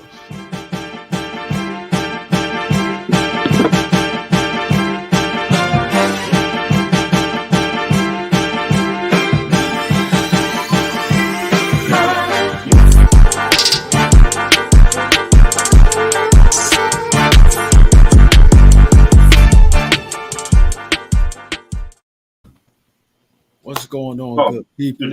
It's your boy Smooth with my brother Dane. Y'all know what time it is. It's time for us to give y'all the fans' perspective. You know what I mean? Some sports talk out there. So, what's good, Dane? Now, I mean, fresh off the weekend, we can get right to it if you want to. Let's do it. Jake Paul, Tyrone Woodley. We got to keep Willie for this one too. So look, give me your thoughts on it. Give me your thoughts. What you thought? Talk about the Malice and the Palace. I actually watched that. You watched that? Oh my god! I'm so sorry, Sonny. So my thought is, this thing is not going away as long as he keeps winning, and he's not fighting real boxers just yet. But someday it's going to have to show up. Him fighting real boxers. That's a good point. That's definitely a good point. Tyrone Woodley. See, here's my thing. He 39? Yeah, he's old. So I was watching an interview. I believe it was on All the Smoke. Oh yeah, it was All the Smoke. You feel me? So this man, I believe he used to box when he was younger. But you know, if anybody don't know who he is, y'all should. Yeah, he was a prominent MMA fighter. Mm-hmm. But it's hard to start boxing again that late. As far as the fight go, the actual fight, I feel like he was in better shape. He just ain't know what to do. And I feel like you got to start giving, for Jake Paul not to be a natural athlete, he was actually a better boxer in the ring. You feel me? He's still a novice. You feel me? We got to realize what we're grading these people on. So, you know, if you go back and look at some of your greatest fighters' early fights, they were trash. You feel me? So everybody thinks some of the greats always fought contenders. Like Tyson fought trash early on. Muhammad Ali fought trash early on. Roy Jones, Floyd Mayweather, some of their early fights was against, hand-picked opponents trash. Okay, for Floyd, he still fought trash in his later years too. Yeah, true that. I'm just gonna say that. So I just felt like he knew how to weather the storm in that ring. Tyrone Woodley wasn't active early. I think that cost him the fight because it was a split decision. Yeah. And for me, I think it's good for boxing. A lot of people say they feel like it's bad. I feel like it brings attention to the fight game. I feel like if people have an issue with it, the real boxers, the top-notch boxers, create better fights. Right, exactly. You feel me? But Jake Paul is bringing something to talk about to boxing now. Like, who's going to stop him? You're going to have to get a real boxer to stop Jake Paul now. And the thing is, do we really want to see him in there with a real boxer? Yeah. Like, how bad do you want to see him get beat up? That's the question. Can I jump in on this one? Because this is one of my passions right here. This is your alley. Yeah, go ahead. So that's the biggest thing for me is that Jake Paul, like you said, he's bringing some excitement. And the reason he's bringing excitement is because of the fact that he's not a boxer. Right? He's not a real boxer. He's an internet sensation. He's doing things that regular boxers just don't do. Right? One, he's promoting his own fights. He's a part of the management team for the events, as well as he's also doing the promotions a lot different, right? So now I won't say a lot different. I think Floyd did some promoting the same way he's doing near the end of his promotion time. Well, he's still kind of promoting now too, but during the end of his own personal promotions. So he's taking that same energy, right, and kind of putting it out there, but from the scale of, hey, basically making the I won't say the everyman, but making the guy that's saying, you know what, not everybody has to be a boxer to box, or that not everybody, and let's see. Great point, Chevy. Somebody, do something different with this sport that we haven't seen yet. Not only we haven't seen, but you know what I mean? It's just like, that they didn't anticipate, right? And I think that at first it felt like a mockery to me at first, and I can say with the last couple of fights that at least that he's had, it's made me better appreciate what he's doing. And I appreciate that work ethic, the work effort that he's putting into it, because his brother, I think he did a little work too, but I just still felt like he takes it as a joke. His brother takes it as a joke, but he's doing a lot more training. And I mean, to take on Tyrone Woodley, even though, like you say, he's an older boxer or older fighter, he's coming from MMA, but he still put up a good fight. He still put up a good fight, and Jake was able to handle it. Jake's a big guy. I think he has that advantage of his build, but you still have to be trainable and have the put the effort in to get to that point where you can handle those shots, you can handle that time. You know what I mean? Going through all those rounds. I think their rounds are what, 3 or 5 rounds, something like that. 3 minutes, 8 rounds. Yep. 8 rounds. So you're talking about anywhere from 15 to 30 minutes of just straight boxing, and you're getting pounded on. You're pounding on somebody. It takes a lot of energy and a lot of effort to go through that. Not, everybody thinks that, they can handle a fight and that, 3 minutes is nothing. Most people have never fought for 3 minutes straight ever in their lives, like ever. You could have fought every day of your life and you still have not fought for 3 minutes straight, like ever. You know what I'm saying? Against somebody who knows how to fight. Against somebody who knows how to fight. Yeah, on top of that, that's a different type of fighting. So exactly, people can't do 3 minutes in a regular fight. Right. So I think that Chevy says she doesn't think he's taking boxing as a joke, but Jake Paul is just a joke. But I think that's part of the attraction of it, right? I think that's part of the attraction. That's why he's selling the pay-per-views. I think that's, because somebody wants to see him get his mouth closed. Somebody wants to see him beat. And every time he goes after a new boxer or a new fighter or a new personality, it's always something that makes people go, I wonder if this person can take him, or I wonder if this. So, I've gained the appreciation now for it. And he's gaining experience. You feel me? Yeah. So, can't nobody say he wasn't in there with a real fighter. Maybe not a boxer, but he was in there with a real fighter, got punched, almost got knocked out through the ropes. You feel me? Like, he didn't leave that boxing ring unscathed. You understand? He was took some punishment in there. So you got to give him that respect. I was kind of disappointed with Tyrone Woodley though. I just felt like as a fighter who's been in wars, you feel me, at some point, but even in the MMA, they call him gun shy sometimes. His activity, he just wasn't active enough. And I felt like, for everybody that tuned in, he needed to be more active. Yeah. We needed to be more active. You feel me? So I got one more topic before we get out of here.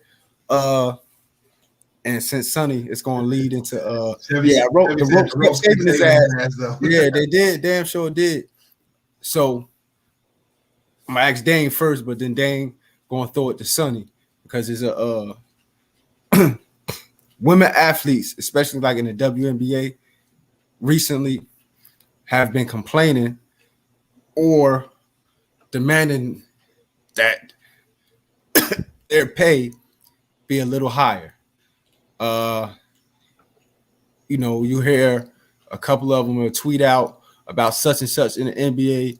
Like Candace Parker just did it a couple weeks ago when somebody got signed. Like, damn, such and such making that money. I wish I was born a boy. You feel me? Because she feel like the WNBA, the women athletes should be making that money. Do you feel, Dang, that the women in the WNBA have a legit argument, or they have to just realize their marketability isn't as high at this point in time, and so the money just isn't there to give them? The money can be there, but it's going toward the male side mostly. The fundamentals for women are there. Men, not so much. That's where the revenues come from. The big corporations and sponsors are the ones who really shell out the money. If they had more advertisement, better advertisement, because the advertisement is there. It's just who's really paying attention. The average sports fan is not paying attention to women's basketball, unfortunately. But for diehards, people who love the sport and game are paying attention. That's where the disconnect is coming at. So, and I guess that would be my question for Sonny. The majority of the audience of the WNBA are men. Are men. Why do you think it's so hard to get women to watch other women play basketball or other women play sports in general, unless those women are involved in sports themselves? I don't know, because I guess in order to want to watch women's basketball, it's not. I don't know. It's not trend. It's not. I don't want to say it's not trending, because it is, but it's just not something that like we want to see men sweating, running up down the court. We trying to look at the men, not unless you want to look at women running down the court. That's what you want to do.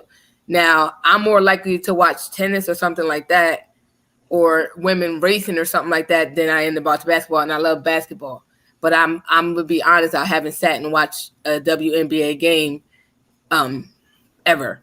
I watched Layla Ali box because it was interesting. Like, what this girl's out here knocking people out. It's the best shit ever.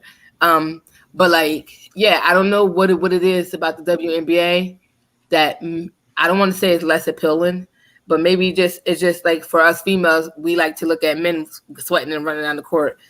It's attracted to, like, same way some women watch football. They say they watch it because they actually like the sport. Most of them watch it because their boyfriend watch it and they want to be a part of it. I'm pretty sure if their boyfriends watch the WNBA like as much as watch football, a female's gonna be all up in through the WNBA to tell you who plays on what team and stuff like that. I like Brittany. That's my husband. Wow. Disrespect. That's my husband. I haven't watched him play, but I've seen a couple of the playbacks when he had interviews. So I watched him because I love him, and we could be getting married or some shit. I remember the first time I got introduced to him, and I was like, "Oh, this is who? Who is this?" If anybody don't know, she talking about Brittany Griner. Yes, yes, and exactly to Chevy's point, I don't really see too much advertisement as we do about for WNBA, not unless you're watching a sports network. No, not even when you're watching when you're watching a WNBA game. That's the only time I see them. I'm like, that is crazy. How are you advertising to the people who are already watching it? Yeah. Versus like we see the NBA like, so people can see like we see the NBA playoffs on the NBA playoffs. Even to the Olympics. We don't hear about that until it's Olympic time. I didn't get introduced to figure skating until it was Olympics. Like, so until you like, it's one of those things. It's almost like voting. You don't really get to hear about the other shit. You just hear about Democrats and Republicans. You got to go find the other shit, and if that's your interest. But you got to admit, when the Olympics come, it's on everything though. It's being advertised everywhere. Like it's on every channel. Yeah. They sponsors is paying and stuff like that. You see the Venus and Serena. You see that because you got those tournaments. You got golf and stuff. Those are major sports. They don't consider women's basketball a major sport. It's a sport.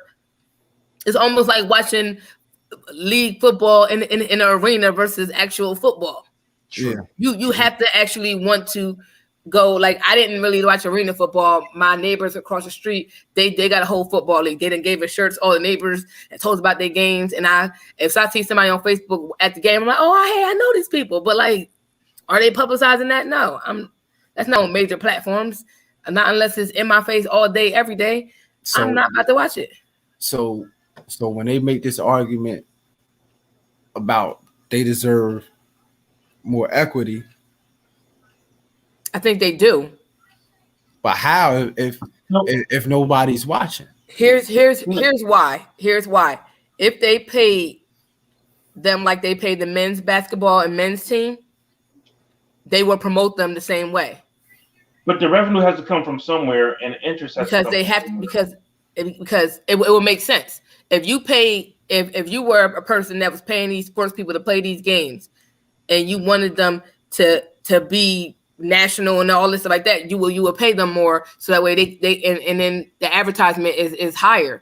You're not like you're I don't think they're spending that much money to promote these games. Are you trying to say that they're not underpaid? They're just under promoted, which are undersold rather, which is causing their pay to be low. Yeah, this is the same way. This is the same way you get these independent rappers and these independent labels. They're just as good as the Jay-Z's and butt pads of the thing. They're probably better, but because they are not at that commercial level that they're making all that money, like how Jay-Z and everybody else is making, like they're not gonna make that much. Well, because it's not that they're not good, it's that they are good, but they're not. The promotion is not that good because they were promoted the way that everybody else was. They would be getting the same amount of money, if about the same amount of money. So I think that's the problem, is that if you're not not making the revenue. So prime example is how the basketball, the men's basketball started to pay more was because men's athletes started to realize how much the teams were making, how much the owners were making off of what they were producing. So they were producing, the national attention was there, and people were filling the stands, filling the arenas, and then the only people making money were the owners. And so then now they were able to say, look, you're making X number of hundreds of millions of dollars. It's time to start trickling that money down to these players, and they started player leagues and all that kind of stuff. And then they got other opportunities too, because they got sponsorship. Making tens of millions, or not even making tens of millions, you're just pushing a 10, 12 million. You're breaking even on filling a stadium, promotions, and everything else. I think that's where they're having a hard time. Here's my thing. Here's my issue.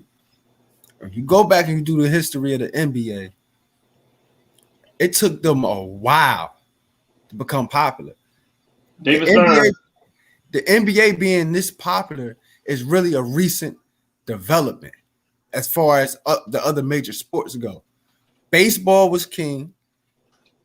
Football. Well, but baseball was king first. That's why baseball was first.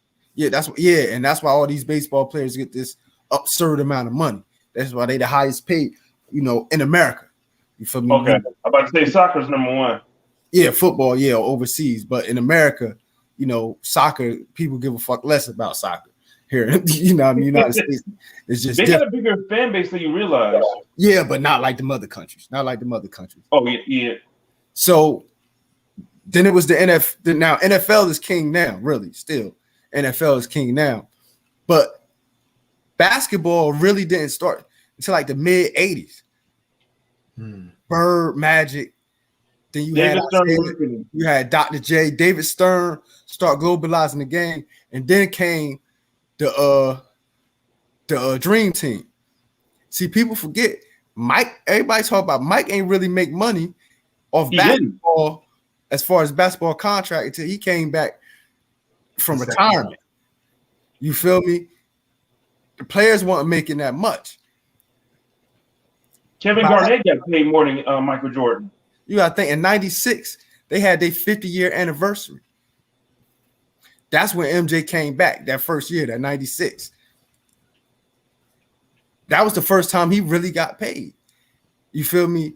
The players didn't really start getting paid to like 9-8 to Kevin Garnett. Michael Jordan got paid off his endorsements. Yeah, you feel me? So when I look at the ladies, one of the things that changed, first of all, y'all have to improve your product. You feel me? Your product right now is not appealing to the masses. You can't be stubborn and not appeal to the masses. That's what's going to cost y'all. You feel me? That's what's going to cost y'all. I just wanted to talk about the ladies real quick, show them some love before we lead into the queen of all of this. You know, yeah, another show? I don't have no fan cams, but you know. That's for last. But I guess, hey guys, it's your girl Sunny. Catch me live on 2 Fridays each month at 6 p.m. You do have a brand now. I do have kind of a brand, but we'll get to that because I'm going to be a little bit petty.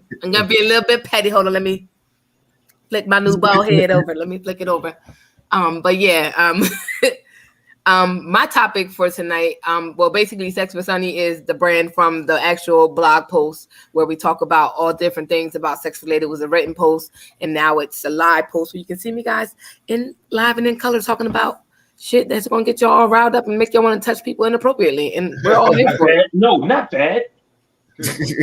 And contrary to popular belief, what Dane says, nobody's having sex with Sunny. So definitely not that. That's a joke that he stole from me. But I do have a topic for you guys, and I'm glad you guys are on, so we can get the fellas' perspective on this one. So my question would be to you guys. I know a lot of females I know and are cool with have an issue with guys that are not okay with them being more quote unquote, because I hate to use the word freakier than them. And they don't know how to handle it. So if she bring out a bag of tricks that you're not ready for, you're like, whoa, wait a minute. Okay, define.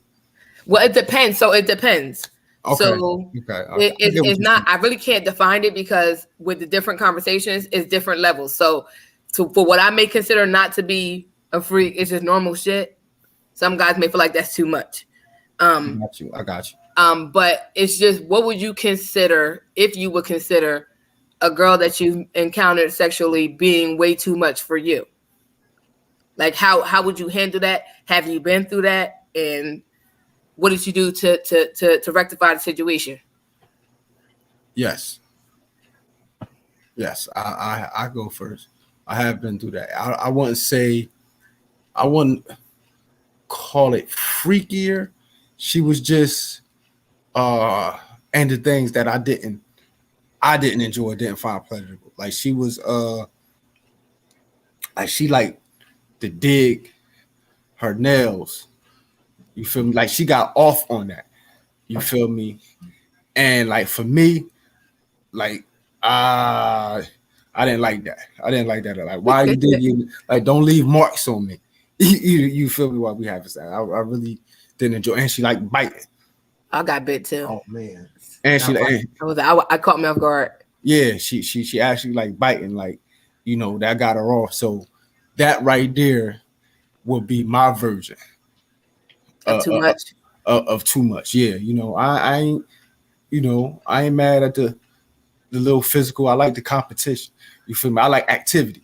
You feel me? I don't like a dead fish. You feel me? Activity. He a log laying there that he got. Yeah, exactly. Oh man. Now that I've been through. I've been through a couple of logs. Like, bro, like just like because that's gonna de-interest. You don't want having sex here. Yeah, you feel me? I'm not even gonna want to finish.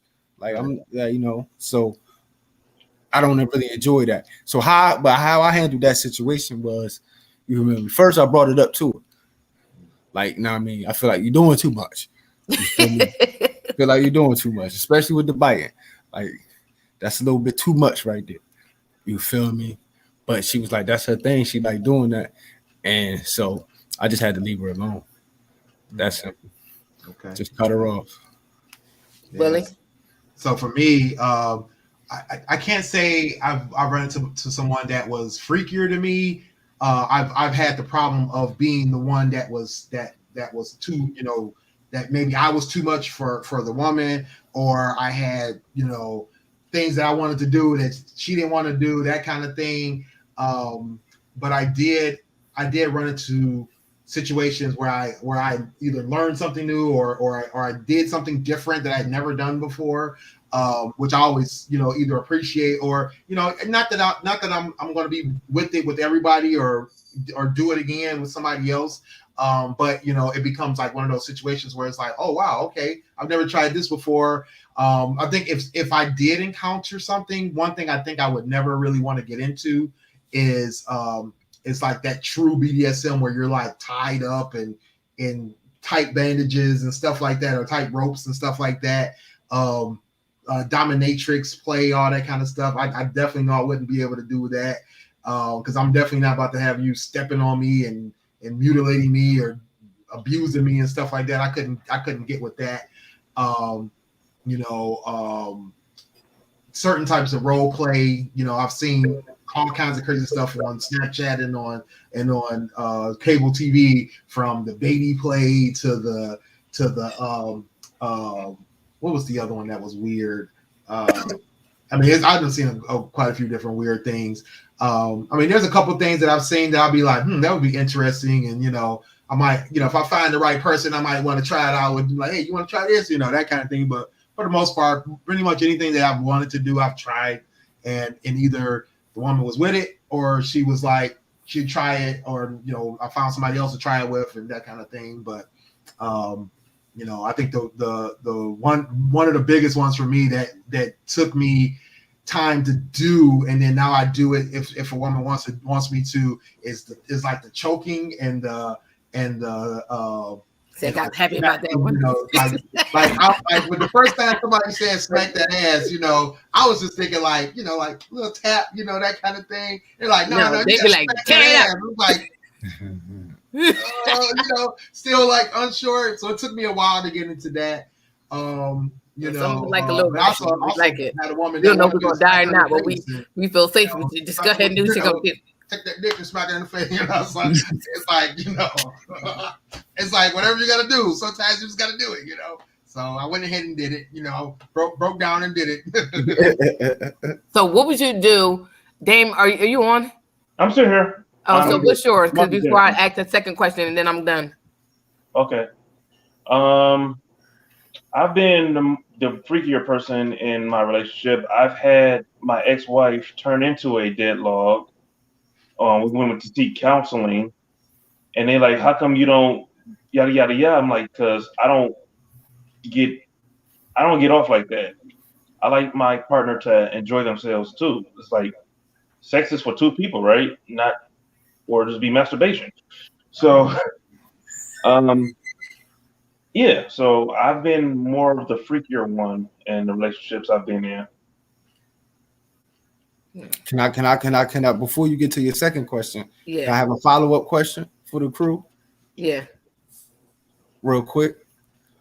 How many times have you been in a situation to where the person claimed they such a freak, this, that, and the third, but when it really get down to the get down, like they really below average, they freak level is like all the way down here. You feel me? I had a woman tell me that she was with it, that she was she was a real freak and all this other kind of stuff. Most that girl wanted to do was maybe suck some dick. That was it. Like it wasn't. You know what? Like, it wasn't even good. It was just like yeah, this isn't freaky for one, and that's normal shit. Like what you talking about? Right. Yeah. And I don't really know what she thought was freaky, but I think she thought freaky was like keeping the lights on, stuff like that, like having sex in other rooms. She thought that was freaky. I'm like, no, that's ninth grade. I think that's why I don't like the word freak. I just feel like you like what you like. And I think that, and maybe this doesn't answer the question, I think different people bring different things out of you. Mm-hmm. So if the vibe is right, you may let a whole lot of freak come out. And some people you're more reserved. You don't know if they can handle what type of where you at with it. I know for me, particular people, I've been way more open to explore different things than I have been with other people. And at the same time, I'm still discovering stuff with myself. So if I discover this not like this, I'm bringing it. Hey, listen, let me show you something. And that may not, some of the stuff I may bring not necessarily be considered freaky to that person because you don't know where they're at with it. So that's the thing. That's why I said it's for me. Like I've been with people who I know that wouldn't even, some stuff that I want to do, they ain't even about to do. Like right.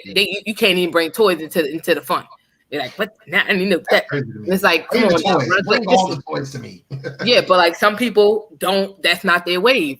So, but not you have to know who you're dealing with, and that's the way you have conversations with people. Massages to me. I'm straight on. Yeah, no, that's what you have because I have somebody that I know that I've had sex with that I could just bring out anything, and they probably with it. Like just probably on some bullshit. Like, oh what? And like, oh okay. Like we here with it, okay. But like some people I know that I've dealt with, can't even bring no fun out because they like, why you know that? Who taught you that? Like I taught myself this type of shit. Like I've been just on my own way by myself. Just thought I introduced it to you. No, you wasn't ready. And to your point, it's definitely the energy and the person. It may be the way that they do certain things, the way that they make you feel, the way that the comfort that you have with them. Definitely, like you said, will bring things out or will allow you to be more comfortable with whatever they're trying to do or whatever you want to do. Because sometimes, like you said, I've been in a relationship where I felt like I needed to be more reserved because I didn't want to scare the woman away. Yeah. Thinking that, if I try this, she might be like, oh, you too nasty. I don't want that, or vice versa. She might make me feel comfortable where she'll be like, oh, I want to try this. And it's like, okay, cool. I'm with it. I'm with it. Like when old girl told me to choke her, I was like, all right, whatever you want me to do. Like if this is gonna make you feel good, I'm with it. Because if you get into a comfort level, is that connection that you make with that person and how they make you feel or you make them feel. I think. And sometimes you got to risk it all. Like I got bit, and I was like, wait a minute, like I was on some vampire shit. I was like, wait, excuse me. Mm-hmm. What we doing? Oh, this is new. This, not that I didn't like it. It threw me off the first time because when you're not like, it's just he risked it all. Like he risked it all. He didn't. It was no warning. I'm about to bite you or nothing. Shit was getting deep. And I'm like, wait. Like, and I don't know if he knew that I react. I'm pretty sure he put me like, oh, what the hell, man, niggas. What you do? I think you broke skin. I don't know. I think he broke skin. I was scared. Oh wow. Then he did it again, and then so I waited, because I'm, I like to let me take a step, but maybe that's his thing, and he introducing me to it, and I'm not gonna be like, bitch, I'm a punk. I ain't like it was okay. I didn't die or nothing. When I got home, I had to ask my sister like, yo, look at my back. Let me see. Tell me what it look like. I can't see back there. And then later on, I said to him, "Oh, so you bite people now? You're a vampire." So watching the vampire movie before it happened, that's what you just felt like you was a vampire. I said, "Yeah, I'm a little bit." I'm like, oh, "Okay." Duly noted. Now I know that, and now I know that if it had to go down and it's getting deep, you probably gonna bite me, and now I'm okay with it because I'm expecting it. But I was not expecting it the first time. I was like, wait a minute. I don't know if I could get with the biting or just scratch. Like you said, Smooth. I had one woman try that on me, and I was just like, oh no. Yeah. Or I like them to grab the nipples, but like don't be twisting them off though. Them motherfuckers are not removable. Please don't. Yeah, like it took a while they like, but on both arms, like both of my birth, like real live scratch marks. You feel me? I'm like, nah, like don't do that. Like, Right. don't do that. And I mean, like they was there for a while. Feel me? That's Fuck around, go to the police station, talk about I did something to you. Right. Like, nah, like I don't. And it's all the skin all up under epithelial, all up under there. Yeah, like, Exactly. I didn't. What was your second question though? Okay, so my second question is, the golden showers. Nope. I'm good. Female, Right. the Nope. female is like, listen, I want to pee on you. I'm straight. Nope. You're not gonna let her pee on you. Nope. Nah, I'm gonna have to pass on that one. She liable to get punched. It's Or what if she wanted you to pee on her? Nah. It's something about urine on somebody, on myself. No, that stuff goes. She wanted you to pee on her. You like, nah. Look, I'm not R. Kelly. I'm good. Well, not even that. It's just like I don't even want to. I don't like one. I I don't. wouldn't even want to deal with you no more. Yeah, I don't want to mess around with you. I don't know. It's just like I don't know. So that would be too much if a girl said that would be your level of too much. That's why. That would be too much That's for why me. I asked that to tie into the original question. So that would be the deal breaker. Like, bitch, no. Yeah, that would be. I mean, I wouldn't be mad at if that's what she into. That's what she into. I won't say that I won't mess with her because she might be the best at something else that I like, and I'm willing to hold on to that. But if she wants to be peed on, I'm not. I don't think I would. I don't think I could oblige that just because it's just not something that I want to see. I don't want to see that. I couldn't fuck her again because You peed on her. Yeah, I'll be looking at her like I don't. You treat her like a toilet. I don't. Yeah, like nah, like and then I will have absolutely no respect.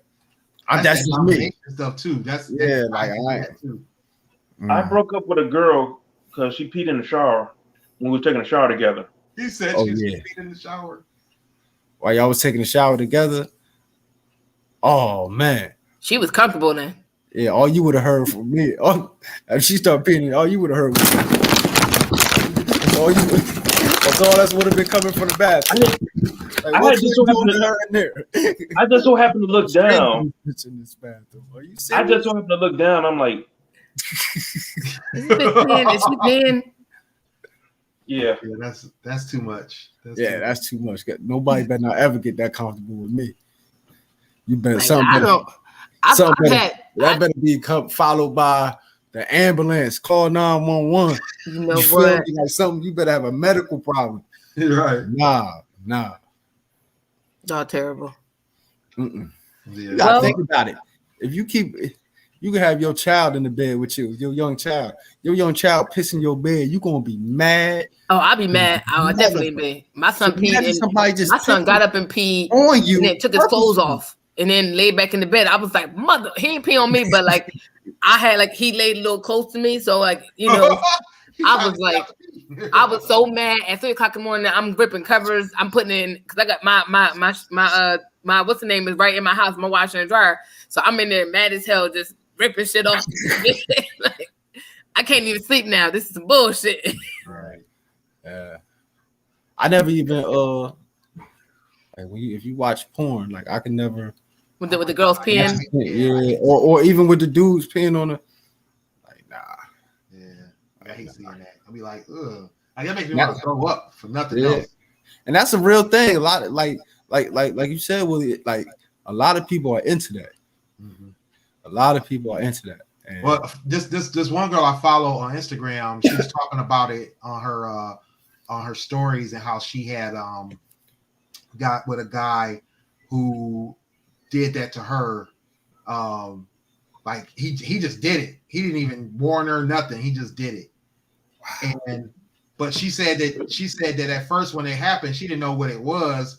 She just was like thinking it was something else. She's like, "What's going on?" Like she's like she couldn't even wrap her mind around what was happening because she was like they were in the throes of making love and everything, and all she knows is it got really warm and really moist, and she didn't know what was going on. And then all of a sudden she realized that it was really thin and really watery, and she was like, "This nigga done peed on me."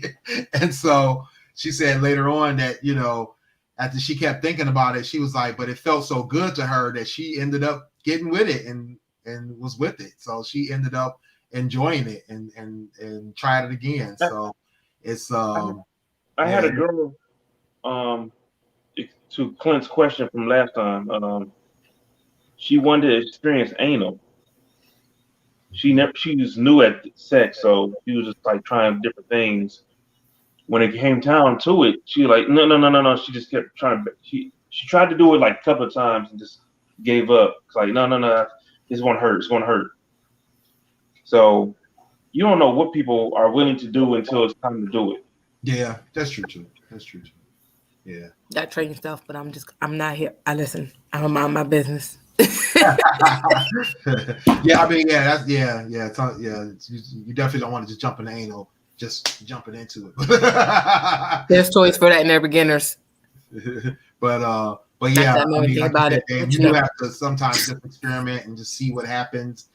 Maybe like when Sonny got bit, when I stuck my thumb in the girl's butt, you know, and when our boy decided to pee on that girl, you know, it's a lot of things that happen, and you just try it just to see what happens and see how people feel about it, and sometimes it works out and sometimes it don't, you know. I think you do have to be comfortable with the person, or you could just be one of the people that be like, you know what, F it, I'm just trying to see what everybody doing, you know. Yep. It depends on how your steez is, you know. For me, it's always like it's a comfort thing. I gotta be comfortable before I try certain things. I mean, when I first have sex with a woman, there's certain things I will just do off the rip, because I just be like, pretty much every woman wants something like this or something to this effect in my mind, and so I'm willing to try it and see what happens. And if she's with it, then we can continue from there.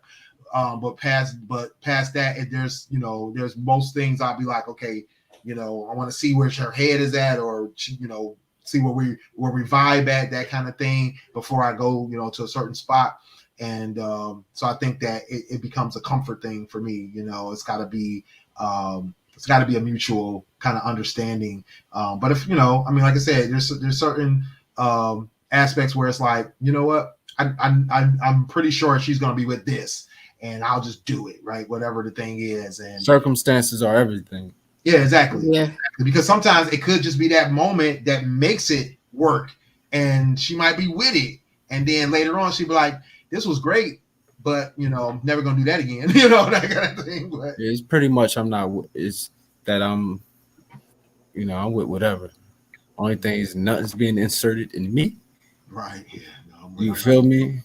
And do not draw blood, and we are okay. Only. You feel me? No doubt. But that's it for sex with Sonny. Really? That's what that was. Really? Don't ever do that again. Not during sex with Sonny. That's a no. I gotta. They just woke up. We're not comfortable with that. We're not comfortable with that. I think I just woke up with that. I don't understand. Yeah, I don't know what that was. I don't know. That was due. You having a seizure? All right, so y'all know what it is. Y'all know what it is. It's GFT Radio Network, bringing you content throughout the week, throughout the month. One last show that we didn't talk about yet, but I haven't really pinned down times for it, but that's the Gaming with Stylez. That show is just basically random. You know, I'm doing different video games throughout the week, including GTA 5, Red Dead Redemption. I did The Ascent recently. Going to be playing some other new games as well. So GamingWithStylez.com. Make sure you check that out. And you know, we in there. We're going to add another radio network, and we're going to add another show. So what's that? We're going to add another show too. What's that? Pretty soon, since you come to my realm, you're going to watch me build a computer from scratch. You're going to watch me code. Computers with Dame. You're going to watch me code. You're going to watch me videotape Clint. I do not code ever. You're going to watch me videotape Clint killing cats because, he's Sonny's cat. Well, let's tell them where else they can find us at. Well, I will tell y'all can find all of our merchandise, like Sonny and Dane have on, over at gftradio.creator-spring.com, or you can go to gftradioshow.com and click the shop now link up in the banner. as well as get on our socials at GFT_radio on Twitter and Instagram, GFT Radio on Twitch, or GFT Radio Network on Facebook. Make sure you join the conversation group over at facebook.com/groups/GFT. Join the conversation. Sonny, All right, Sonny, you want to tell them where to find you at? Oh, hold on. Kicked me out. He kicked me out before he did anything. He was like, "She don't even need to be in here." Yeah, Don't even need this Put this shit together. No, I'm playing. Move yourself down. Lower your chair. No, I put my. Yeah. Anyway, it's your girl Sunny. I am Sunny _D. Instagram, Snapchat, and Twitter and TikTok. My IG is now public, and I've already had problems. We don't know how long that's going to be for. But also catch me on unreservedlyme.com. Why are you so bright? Because I'm light skinned. I don't know what to tell you. Okay. Yeah. I want to know why she was dancing while she was giving her information. Like, what is wrong with her right now? Y'all can catch me on Twitter at eTrainGroomy. Visit my blog at kingstruth.com or catch me on Snap at @KingsTruth. I'll let you boy.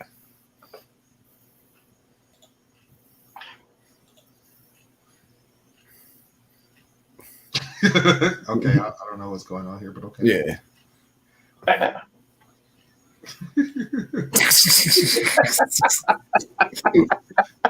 Make sure y'all get at HYMPE over at I am HYMPE on IG and Twitter. Listen to How to Hustle podcast with HYMPE on Tuesdays at 2 p.m. over on our YouTube channel. Going down the wrong way. On all the major audio platforms throughout the week. So make sure y'all check that out. He's actually featured on 4 different platforms now. So shout out to HYMPE. Always networking, always making the moves. You're gonna have to teach us a thing or two. Make sure we good. And as always, it's your boy Willie Stylez in the building. Get at me everywhere at Willie Stylez on IG, Twitter, and TikTok. I'm Willie.Stylez over on Snapchat. Don't forget to check out GamingWithStylez.com or visit me over at StylezRadio.com for all the hot tracks that I'm listening to, or get at me at WillieStylez.info for all my links. Oh, this is if I on. What? That was a great what show. Did you, what did you just say? Bored, but the rest of us had a great time. I'm tired. Don't mind me. Right. Shout out to HYMPE. Shout out to Chevy. Shout out to all the commenters. Shout out to everybody that's come through, and we appreciate y'all. And look out for our new intros for Sunny Show, for this show, as well as our outro. We will be having new branding coming in very, very soon. As you can see, I've been working hard. So it's on the way. We out. Bye. Hey guys, it's your girl Sunny D, 1/3 of the podcast GFT Radio Show. What up, though? It's your boy Willie Stylez from the GFT Radio Show. Just letting you know you can catch us every Monday night, 10 p.m. Eastern. And to get some merch, I got some on right now. Go to teesprings.com/stores/GFT Radio. Grown Folk Talk Radio. Join the conversation. Let's have some fun. Holla.